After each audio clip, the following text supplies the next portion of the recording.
eu vou, depois dessa conversa, acho que nós tínhamos aí o professor Morris trazendo evidências de uma pesquisa sobre a questão das nossas escolhas. A professora Suzana, que traz dados de pesquisas sobre a importância da documentação para a escolha das ações que teremos com a relação da infância. O Vital, que traz para a gente a proposta de articulação na questão das políticas públicas, como que a sociedade e o governo estão trabalhando para isso. E eu acho que o meu desafio agora é falar da materialização do discurso e como que governo, iniciativa privada, e a gente pode organizar um projeto que acontece numa rede, que a intenção é documentar e inspirar outras instituições voltadas à qualidade da primeira infância. Pode mudar, por favor? Vamos começar, como boa historiadora, tem que começar pelo começo, localizando o que é o Instituto Siddhartha. Ele está localizado em São Paulo e o motivo da nossa existência é colaborar para melhorar a educação no nosso país. E como materializamos esse discurso, né? Nós desenvolvemos pesquisas voltadas à primeira infância e o foco é sempre encontrar formas e opções para potencializar essa relação entre família, escola, em prol do desenvolvimento para melhor qualidade, porque a gente entende que ser criança não significa ter infância. Essa é a grande questão que está sendo colocada e está posta. Assim como o papel da creche e da escola é muito maior do que realmente conseguimos enxergar ou nos acomodamos a enxergar. O princípio é sempre trabalhar no compartilhamento do que nós chamamos de inquietações e saberes.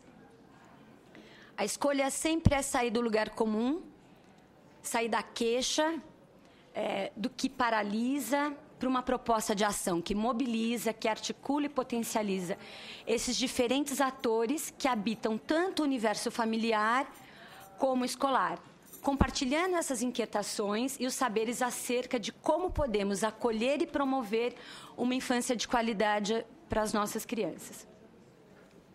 Qual que é o papel do Instituto Siddhartha dentro dessa premissa?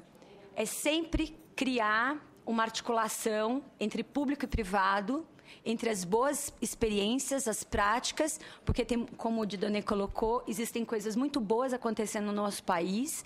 Ele é enorme, diverso, multicultural, e existe, sim, pessoas extremamente compromissadas com essa educação de qualidade. E o foco sempre é a alteração de cenário para que nós possamos nos entendermos como uma comunidade educativa. Isso não desvencilha a relação de família, escola, entorno. Quem são essas pessoas que vão atender essas crianças? Então, a proposta é reunir essas pessoas, agir localmente, de forma responsável e contínua, porque a grande fragilidade dos programas é a descontinuidade que nós temos, e a gente precisa, sim, pensar na continuidade. Precisamos determinar projetos com metas claras, bem desenhadas, e uma falta que sentimos é a documentação dos processos realizados para que isso possa inspirar outros projetos e não trabalharmos em projetos como transfers. Aconteceu nesse lugar, funcionou, vamos fazer igual. Não existe fazer igual. A gente sempre tem que pensar que existe uma situação de cultura local e respeitar esse espaço. E compartilhar o fazer como uma forma de inspirar outras comunidades. E não fazer essa questão de deu certo aqui, replica. Né? Eu acho que a situação de aplicabilidade dos projetos, ela tem que levar em conta quem são esses atores e em que comunidade ela está inserida. E nós acreditamos também, desculpa, você pode voltar, que as perguntas e as respostas estão no mesmo lugar. Estão na comunidade que você vai desenvolver o projeto. A gente tem que ter uma contribuição do olhar estrangeiro, mas nós não podemos chegar chegando, achar que aquelas pessoas não têm capacidade de realizar um trabalho diferenciado. Nós podemos, sim, sermos parceiros numa proposta, mas jamais impor respostas para determinados grupos. Então, qual é a premissa sempre da organização dos trabalhos? é acolher e respeitar essa cultura local, garantir uma escuta genuína nos processos de trabalho, entender as diferentes cenas que compõem esses múltiplos recortes da realidade e entender sempre que toda história é passível de ser reescrita. Nós vemos a importância desse processo e do respeito. Qual é o foco de desenvolvimento? Sempre o aprender pela experiência. Criança precisa sentir, criança precisa experimentar, como nós adultos também. É como ir em congresso, ganhar uma pasta bonita, receber um caderno de anotação, anotar um monte de novidade, voltar para a unidade escolar e ser engolido pela rotina. E não revisitar e não trazer isso para a sua prática. O humano precisa da experimentação para se sentir vivo. Então, qual é a perspectiva e como a gente acredita que a criança se apropria desse processo? Através do brincar.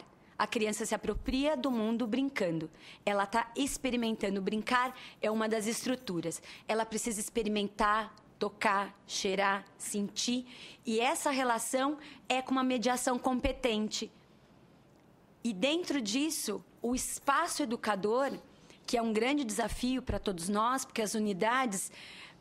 Uma vez conversando com uma criança, um adolescente, ele me falou: você já percebeu que escola parece muito prisão? A configuração é muito igual, tem muita grade, tem pouca luz, eu tomo banho de sol. Então, os espaços, eles têm que ser entendidos como espaços educadores. Nós precisamos fazer... A intervenção, ela é humana, mas o espaço educa. Todo o processo, ele está a favor desse desenvolvimento. E todo o processo também tem que aguçar a curiosidade infantil, que a escola, com extrema competência, mata. Porque a escola e os espaços escolares é um espaço, um tempo de espera.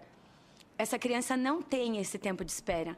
Ele quer viver o presente, né? Eu acho que a situação de humanizar esses espaços e viver o presente, que a criança de capacete, a criança que vai ser o médico, a gente não sabe porque nem as profissões, elas estão definidas, as clássicas estão colocadas, mas tem muita coisa para acontecer. E nós ainda temos esse modelo. E a escuta genuína, assim como todo o processo é pautado em autoria e afeto, porque a gente acredita que todos que estão dentro dessa comunidade são capazes de ter autoria, e a situação de registro e documentação. O registro e documentação, ele faz totalmente uma situação diferencial, porque é possível voltar e revisitar aquilo que você quer alterar. Porque senão você vira a rotina, trabalha, e não tem como fazer as escolhas do que você quer alterar. E os registros também, quantos de nós não vemos em revistas especializadas na área de educação, projetos, você diz, eu fiz um trabalho muito melhor. A diferença entre o seu trabalho melhor e o que está posto na revista é que aquela pessoa escolheu documentar, organizou os processos e ela tem maior chance de comunicar o seu trabalho. Eu acho que esse é o grande desafio para todos nós que escolhemos educação. É entender a importância do registro e dos processos de documentação para que possamos alterar cenários. Por favor. Então, o Siddhartha nada mais é do que um instituto que procura alinhavar esse trabalho, e a gente sempre brinca, né? Você tem formas e escolhas de buscar os retalhos. Os retalhos são todo o processo que vai acontecer. Você pode harmonizar isso num patchwork, você pode colocar sem critério, e tudo isso vai acontecer dentro de uma mediação mais competente, e essa articulação do Instituto frente ao público e privado. Por favor. Dentro dessa perspectiva de vamos alinhavar, nós temos aí um projeto, que é esse que eu vou centrar na prática, que desculpa, essa apresentação é a outra. Tá, desculpa, abriu a outra. As fotos estão maiores. Desculpa, gente. Isso. Por favor. Isso. Muito bem. Acho que você só volta na anterior. Todo projeto é um projeto que não enxerga essa criança de cima, mas é um projeto que acolhe todo esse processo e como organiza e se mantém essa relação. Então, a criança tem esse papel. Pode passar? Como o Didone falou, as TVs ainda invadem os espaços de infância, porque ela é uma situação de controle e a gente percebe que é um grande desafio, um trabalho realizado em Heliópolis, uma comunidade enorme em São Paulo. Nós conseguimos tirar a televisão dos espaços de infância.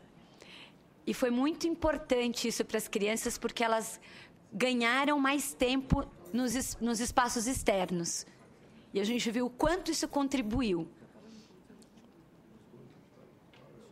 Os cenários, exatamente isso. A pergunta é por que toda escola tem que ter um barrado de tinta-óleo? São perguntas que a gente se faz para entender. E as crianças não têm lugar para brincar. Então, toda a discussão a escola não precisa de brinquedoteca dentro da perspectiva de trabalho do Instituto. O brincar, ele é presente na relação do espaço com essa criança. Quando você determina um espaço do brincar, você está dizendo que em outros espaços esse brincar não é favorecido. Então, o brincar ele tem que estar contido, respirar em todos os espaços. Então, brincar embaixo de um cadeirão com uma bolinha é tão bacana e tem que ser permitido. E as situações de afeto, de acolhimento. Nós temos essa importância de não eleger, principalmente com os bebês, quando as cuidadoras elegem os famosos, esse é meu filho. Nós não temos colo para todos, mas como que a gente pode garantir o afeto a todos? A pergunta que nós temos que fazer, ela é diferente. E hoje, uma realidade, principalmente nas cidades periféricas de São Paulo, é a entrada dos imigrantes bolivianos nas escolas. E as crianças não falam o mesmo idioma e tem que ser feito um trabalho para que os educadores recebam. Nós estamos vendo isso que a Europa viveu anos atrás, com a entrada também. E isso, em proporção, hoje, escolas têm cerca de 30% a 40% de imigrantes em escolas de periferia. E eles estão colocados lá.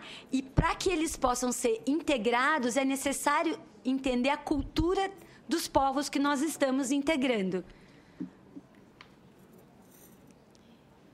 E mudar essas paredes. Porque todo mundo gosta de ser acolhido, a criança precisa ser acolhida num lugar que ele promove e que ele cria essa situação do aconchego. A negligência, ela é na relação humana, mas ela também tem a negligência do espaço. Por favor. Aí uma situação de jogo simbólico e a interação. Porque nem sempre a criança precisa de uma situação mediada e o brincar precisa ser algo desenvolvido pela criança. A criança não precisa toda vez estar mediada por um adulto para brincar. É o que a gente chama de brincar autônomo, o brincar de autoria. E a escola e a creche ainda tem essa situação do brincar pedagógico. Sempre eu estou brincando para ensinar alguma coisa. E tem que ter um brincar onde o educador, ele observe como a criança se apropria. Os meninos com as brincadeiras brutas, que às vezes as pessoas separam porque acham que tá brigando. Não, eles estão testando o seu corpo. E nós precisamos entender como as crianças testam o seu corpo para entender o que é briga e o que são brincadeiras brutas, que são diferentes. Hoje, temos pesquisas que mostram que crianças com menos de 7 anos estão fazendo exercícios de RPG porque não sabem cair. E aí, o contato com a natureza, com os elementos da natureza. Uma das coisas que nós temos nas pesquisas que realizamos, que fogo é um dos elementos que não entram na escola, assim como a criança não tem acesso em casa. E se você não apresenta o elemento de uma forma segura, o índice de acidentes ele é maior também, porque a criança não tem a percepção, não desenvolve essa percepção do perigo. Essa questão da água, de poder brincar com água de chuva, de fazer barquinho de papelão e de jornal e deixar correr, nós contemos crianças em momentos de parque, está chovendo, fica todo mundo contido, está muito sol, fica todo mundo contido. E a criança precisa de um tempo para poder extravasar essa energia. Pode? Muita tinta, muito barro. E numa perspectiva de trabalho com materiais não estruturados, que podem ser utilizados ou que podem ser recolhidos pela comunidade. Por favor. Por favor. Isso é um congestionamento. Por favor, só volta. Próxima. A organização desse projeto, ele começa em 2012, numa unidade piloto, porque é necessário sempre pilotar um projeto para você poder fazer uma implantação dentro dessa escolha. Em 2013, tem todo um trabalho com a rede, através das mídias sociais e apropriação pelas demais, com uma forma de compartilhamento do fazer e a entrada de novas unidades. Você vai cascateando o projeto para novas unidades. Em 2014, tem todo o processo de ajustes das produções e um compartilhamento das práticas. Tudo que está sendo realizado nessa unidade escolar está sendo documentado por uma equipe multidisciplinar. E 2015 diminui a presença do Instituto para presenças semestrais, porque todo projeto ele tem que começar com a situação do final e o monitoramento dos indicadores. E em 2016, uma presença anual com a conclusão dessa implantação na rede como um todo. Como que foi a organização desse programa? Primeiro é uma análise de cenário. Nós nos internamos na unidade escolar para entender qual é a cultura daquele lugar. Depois, toda a identificação dos pontos frágeis e potencialidades, porque as perguntas e as respostas não estão no mesmo lugar. Nós temos que entender como isso está posto, ter um compartilhamento das evidências com todos da comunidade, um foco na gestão de pessoas, uma equipe de parceiros que fica na escola, porque a escolha não é formação de professores, porque o professor ele tem uma formação, depois ele vai para a unidade e você não sabe como que está aplicando isso. Então, tem um grupo que vai para a escola para ajudá-lo a colocar aquilo em prática. Ele vira um assistente do professor para ajudá-lo a materializar aquilo que ele viu na formação e mostrar a sua questão do entendimento do discurso. Uma articulação com a família e com a comunidade do entorno, que é a apropriação, porque você tem que sair, então aquele projeto tem que ser da unidade. Toda a documentação das iniciativas, o envolvimento da comunidade interna e externa, que começa do porteiro e termina no gestor. A criação e manutenção dos indicadores e metas. As pesquisas são qualitativas e quantitativas e o desenvolvimento do material de referência, que é justamente a aplicabilidade da metodologia escolhida para a alteração de cenário desse lugar. O material é escrito por toda a comunidade, professores, merendeiras, segurança, técnicos, todo mundo é coautor desse material. Sempre na logística da iniciativa, tem uma apresentação para todos os envolvidos. O projeto ele não começou sem que todos soubessem o que seria, para não chegar como convidado, mas sim como coautor. A escolha das macrometas e a definição das micrometas do projeto, a organização de planejamentos bem claros, a documentação e a duração do projeto, ela acontece em 4 anos, porque a gente chama de implantação, atuação mediada, atuação monitorada, ajuste final e revisão. Ou seja, vamos começar tudo de novo, porque a história tem que ser reescrita, porque serão outras crianças. E dentro dessa perspectiva, iniciar... Só volta um minuto, por favor. Iniciar o programa com o final em mente. Toda articulação com iniciativas, ela não pode se colocar como muleta. Ela tem que protagonizar as pessoas que estão na unidade.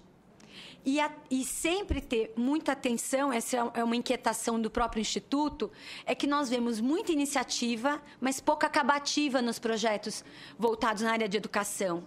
Então, o nosso foco é garantir que isso tenha um fim. E que esse fim seja um fim produtivo. Que as pessoas se sintam parte disso. A organização do projeto dentro dessa rede, ela foi compartilhada, nós apresentamos para todas as unidades escolares e os gestores tiveram que escrever uma carta por que a unidade deveria receber o projeto e qual seria a contraproposta dessa unidade para poder receber o projeto. Porque o princípio é acreditar em desejo compartilhado. Nós não damos, nós compartilhamos saberes. Porque a gente não ensina, nós aprendemos também. E não adianta você levar para uma unidade se essa unidade não está pronta para receber esse projeto. Então, a ideia é promover encontro de pessoas que acreditam que é possível, sim, realizar alterações positivas e sabemos que é necessário perfurar essa bolha e tirar a instituição escola do século XIX, enquanto composição, e dar a esses meninos boas memórias de infância, que é justamente o que os nossos dois parceiros trouxeram, e demonstrar que, através das nossas iniciativas e compromisso, a gente pode, sim, promover uma educação de qualidade para todos. E aí, ontem, numa conversa muito produtiva com os nossos pares, eu brinquei com a Jaqueline, falei, Jaqueline, deixei uma frase para que a gente possa sempre, que possamos nos inspirar. Quando escolhemos o humano, escolhemos acreditar no possível. Escolhemos respirar a convicção da possibilidade de alterarmos os diferentes cenários que se desenham e se redesenham e, por fim, escolhemos não paralisar diante dos muitos nãos que se colocam à nossa frente. Por favor. Por isso, o que a gente sente é a necessidade de perfurar essas bolhas, por favor. Trazer a escola, que é a escola é a cidade é a escola, o entorno é a escola, porque a criança não aprende só nesse universo. E a gente pode, sim, fazer com que esses meninos tenham visões e tenham memórias de infância que realmente façam com que o presente seja tão importante como a relação com o futuro. Porque a gente sempre quer, em projetos como esse, fazer com que os meninos rasguem as caixas. As escolas têm que viver isso, tá bom? Muito obrigada. Muito bem.